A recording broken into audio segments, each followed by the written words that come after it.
இந்த தொகுதியை நம்ம எப்படி பார்க்கலாம்னா, கடந்த முறை 2021 தேர்தலில் ஆர்டி சேகர் அவர் வந்து பார்த்தீங்கன்னா 1,05,267 வாக்குகள் பெறாரு. பதிவான வாக்குகளை 52.93%. இரண்டாம் இடத்துல பார்த்தீங்கன்னா என்ஆர் தனபால் 50,291 அதிமுக. அவர் பார்த்தீங்கன்னா 25.29% ஆகிறாரு.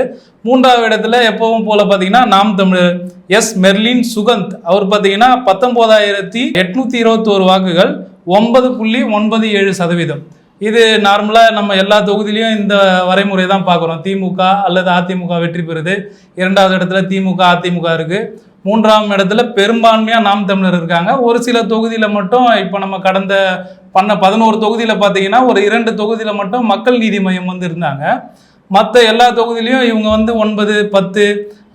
கடந்த தொகுதியில் பார்த்தீங்கன்னா திருவத்தூரில் திரு சீமான் அவர்கள் நின்று இருந்தார். 25% அதாவது இரண்டாவது இடத்துக்கு பார்த்தீங்கன்னா 1% தான் வித்தியாசம் அதிமுகவுக்கும் அவருக்கும். நல்ல வாக்கு வங்கி வச்சுருந்தாங்க. ஆனால் இப்போ இருக்கிற கள சூழ்நிலை பார்த்தீங்கன்னா புதிய கட்சி ஒன்று வந்து உருவாயிருக்கு, தாவேகா.